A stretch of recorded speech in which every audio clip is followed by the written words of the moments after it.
This is Inside Indiana Business Radio for the morning of Tuesday, September 3rd, 2024. I'm Alex Brown.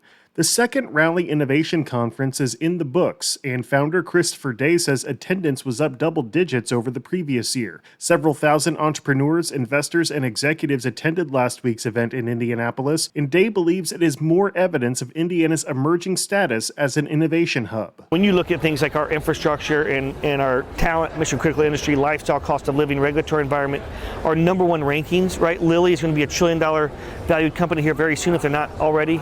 We look at the largest pure play ag company, number 2 animal health company, number 2 healthcare system, or the orthopedics capital of the world, RV manufacturing capital of the world. The list just goes on. And I truly believe that when we embrace each other cross-sector, we can advance each other's companies and technologies and innovation faster than anybody on the planet. Ireland-based PowerFlow Electronics is expanding operations into North America with a new facility in Michigan City. The company manufactures electronic control and automation equipment for the compressed air industry. Details of the company's financial investment in the new facility were not disclosed. Indianapolis-based chocolate maker Sochati is closing its doors due to rising cacao prices as well as a business shift. Founder and CEO Matt Rubin says he decided to instead focus efforts on the company's parent company, True Essence Foods, which specializes in developing food-making technologies.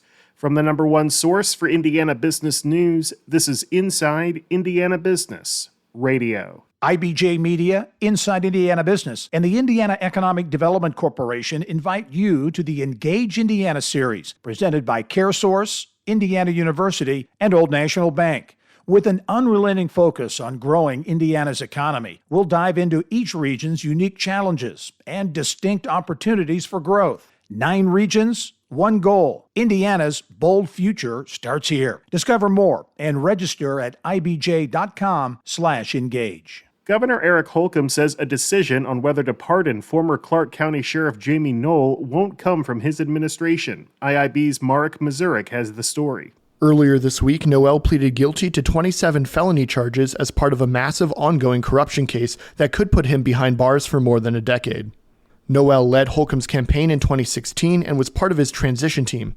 He also served as chairman of Holcomb's re-election bid, and prior to Holcomb, he attended President Donald Trump's inauguration on a personal invitation from former Governor Mike Pence.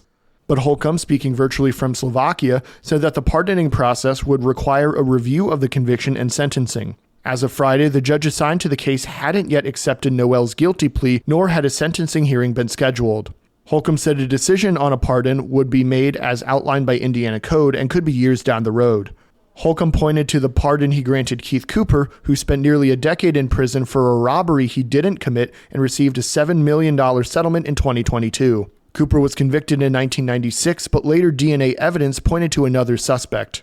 Cooper had appealed to Mike Pence for a pardon, but was denied. Holcomb then pardoned Cooper less than 1 month after taking office. I'm Marek Mazurek for Inside Indiana Business Radio. Co-founded by an Indiana University graduate, Sunny Period has received a $250,000 investment from the IU Angel Network. Sunny is a recent startup created by Drew Jarvis and Cindy Berlardo, who position their menstrual cup product as an eco-friendly alternative to tampons. Jarvis is a graduate of the IU Kelley School of Business. Jarvis first came up with the idea in 2018 while a student at Fishers High School and began building out the company in the ensuing years. Earlier this year, Sunny landed a key clearance from the U.S. Food and Drug Administration, which lets the company expand and improve on its product more easily. In a news release, IU Ventures said the money will go toward helping Sunny improve and scale its manufacturing practices. AES Indiana President Brandy Davis Handy is this week's guest on the Business and Beyond podcast with Gary Dick, presented by PNC, a weekly conversation with high-profile Hoosiers in business, sports and entertainment, and beyond. Available now from your favorite podcast provider. I'm Alex Brown for Inside Indiana Business Radio on Demand.